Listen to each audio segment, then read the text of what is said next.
प्रणाम गुरुजी। जी राधे राधे। मैं राधे राधे। मैं गौरी तिवारी, यहाँ थाना हीरानगर में ही पदस्थ हूँ। मेरा प्रश्न ये है गुरुजी, मेरा बेटा है 24 साल का, वो ब्लाइंड है, उसे बिल्कुल नहीं दिखाई देता है और संगीत का ज्ञाता है, उसको गॉड गिफ्ट है संगीत का, सारे इंस्ट्रूमेंट बजा लेता है सब।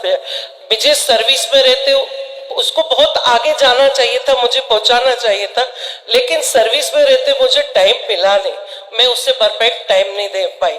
पर मैं चाहती हूँ कि आपके सानिध्य में एक वो भजन भी सुनाए और आपका आशीर्वाद ले, और मैं चाहती हूँ कि वो आध्यात्मिक में जाए। सर जरूर ले आइएगा और उसको संगीत क्लास दीजिए ताकि वो अपने आप को, अब जैसे हमारे देश में बहुत बड़े संगीतज्ञ हुए हैं श्री रविंद्र जैन जी सर जी, जिन्होंने रामायण में संगीत दिया है जी। शीश पे खड़ाऊं राम भक्त ले चला राम की निशानी, जिन्होंने ये गीत गाया है, वो भी बचपन से ही उनको आंखों से नहीं दिखता था, लेकिन वो इतने बड़े संगीतज्ञ हुए कि उनका हुनर ही उनकी आंखें बन गया। तो आप बच्चों को हुनर दीजिए जी, काबिल बनाइए। जरूरी नहीं है कि हम इन आंखों से देखें, कई बार हम वो चीजें देख लेते हैं अपने भीतर की आंखों से जो इन आंखों से देखना संभव नहीं होता। तो आपके बच्चे का यदि रुझान संगीत में है तो ये श्रेष्ठ है। वो सारे इंस्ट्रूमेंट बजा लेता है, उसको सब गॉड गिफ्ट है। और संगीत का टीचर भी आसरा चैनल में, आसरा संस्था में जो मूक बधिर बच्चे होते हैं उनको वो संगीत सिखाता है। तो ले आना, ये दास भी दर्शन करेगा। जी गुरुवान, खुश रही खुश रही। राधे राधे गुरु जी। जी गुरु जी, मेरा सवाल है आप कि गुरु मंत्र के क्या क्या फायदे होते हैं जीवन में, आप बता दीजिए। किसके? गुरु मंत्र लेने के। गुरु मंत्र लेने के फायदे,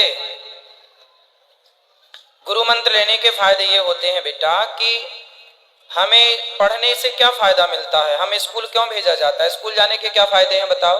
सर शिक्षा मिलती है, स्कूल में शिक्षा मिलती है और मंत्र लेने के बाद संस्कार मिलते हैं। संस्कार जरूरी है, तो संस्कार इसलिए कहते हैं ना शिक्षा दीक्षा, तो शिक्षा तो हो गई बट दीक्षा नहीं हो पाई, इसलिए आज के बच्चे रास्ता भटक रहे हैं, क्योंकि शिक्षित तो है दीक्षित नहीं, संस्कार नहीं। तो वो इतना ही जरूरी है जितनी जरूरी शिक्षा। जी गुरु जी, प्रणाम गुरु जी। खुश रहिए।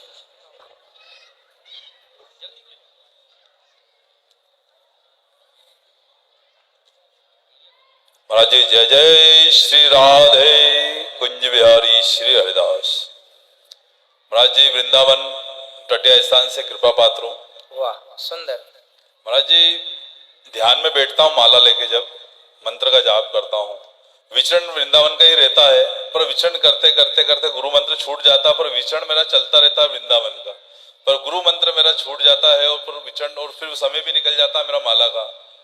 तो महाराज जी इसके लिए क्या किया? अच्छा है, भगवान का यदि आपका मन वृंदावन में है तो यही सबसे अच्छी बात है। और नाम तो काम, जैसे आप यहाँ बैठे थे उस समय भी आपकी श्वासों में, आप हमसे बात करें या बिस्तर पे जाके सो जाएं, हर समय आपकी सांस चलती है, उसी तरह भगवान नाम चलना चाहिए और वो मंत्र धीरे धीरे अभ्यास से होगा, है ना। और आप वृंदावन में रहते हैं अपने मन से, तो बहुत अच्छी बात है, आपका मन यहाँ वहां ना भटक के वृंदावन जाता है, ये सबसे अच्छी बात है। तो अपने मन से कहो कि तू जा बिहारी जी का दर्शन करता रहे बस। आज भी आया था आपसे आशीर्वाद लेने, वृंदावन भी आपसे मिला था। आज एक प्रश्न और है मेरा कि तुलसी माला और रुद्राक्ष की माला बताते हैं साथ में नहीं पहनना चाहिए, पर अपने वृंदावन में तो पहनते हैं, स्थान में भी बोलते हैं कि पहनते हैं। देखो ऐसा है कि जो भगवान शिव हैं, भगवान शिव किसका ध्यान करते हैं?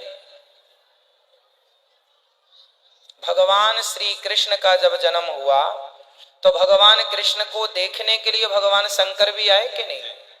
जिनका दर्शन करने के लिए शिवलोक से शिव जी आते हैं। राम जी का जन्म हुआ तो राम जी को देखने अवध में शंकर जी भी आए, जिनके दर्शन को पाने के लिए शिव जी भी लाइन में खड़े हैं। ऐसे भगवान को जब हृदय में बसा लिया तो जो शिव जी की आराधना करता है, जो शिव जी की पूजा करता है, वो शिव जी की पूजा करने के बाद ही भगवान कृष्ण और राम की पूजा, श्रीमन नारायण की पूजा करने का अधिकारी होता है। तो जब आप नाव से किनारे पहुंच जाएंगे तो नाव अपने आप छूट जाएगी। नाव में तब तक ही बैठा जाता है जब तक कि आप किनारे पर नहीं पहुंचे। किनारे पर पहुंचने पर भी आप नाव में बैठे रहेंगे तो किनारे पहुंचने का अर्थ क्या हुआ? तो नाव छूट जाएगी। उसी प्रकार भगवान रुद्राक्ष की माला पहनने भाव से कि मुझे रुद्राक्ष ने तुलसी तक पहुंचाया, मतलब भगवान शिव की उपासना ने। अच्छा, नरसिंह मेहता को आप जानते हैं, नाम सुना आपने? हाँ, बोलो हाँ या ना। भक्तमाल में नरसिंह मेहता की कथा है। नरसिंह मेहता की भौजाई ने घर से निकाल दिया। नरसिंह मेहता जी शंकर जी के मंदिर में जाके जंगल में जब गए ना तो वहां एक शिवलिंग था। उस शिवलिंग में जाकर नरसिंह जी लेट गए, पड़ गए, और ऐसे पड़े कि 7 दिन तक वो मूर्छित पड़े रहे। 7 दिन बाद शंकर जी प्रकट हुए। शंकर जी तो भोलेनाथ हैं, प्रकट हो गए कि मेरा भक्त पड़ा है। अब वो प्रकट हो गए, पुत्र क्या चाहिए? तो नरसिंह जी ने कहा भोलेनाथ से, मुझको और कछु ना चाहिए, बस राधा कृष्ण मिलई दे। हे भोलेनाथ, मुझे और कुछ नहीं चाहिए, आप मुझे राधा कृष्ण भगवान का दर्शन कराओ। तो शंकर जी को जब पा लिया तो शिव जी की जिम्मेदारी है कि उन्हें ले जाएं। फिर नरसिंह जी को रासेश्वर रास मंडली में ठाकुर जी जहां रास रचा रहे थे वहां ले गए, और भगवान शिव ने कहा, भगवान ने कहा ये जीव संसारिक कौन है? बोले प्रभु ये भक्त है आपका और आपको लेकर दर्शन कराने आपका लाया हूं। तो भगवान शंकर भी उठा उठा के भक्तों को भगवान से मिलाते हैं। अंत में नरसिंह जी ने भगवान श्री कृष्ण को प्राप्त किया। तो शंकर जी को पाने के बाद भी ईश्वर को पाना लक्ष्य रह जाता है, क्योंकि शंकर जी भी आपको ले जाकर भगवान राम या कृष्ण की गोद में डालेंगे, श्रीमन नारायण के गोद में डालेंगे। तो या तो आप डायरेक्ट जाओ राम की तरफ या इनडायरेक्ट भगवान शिव के वाया शिव जी होते हुए जाओ। तो इसलिए साधक रुद्राक्ष और तुलसी दोनों भी पहन लेते हैं।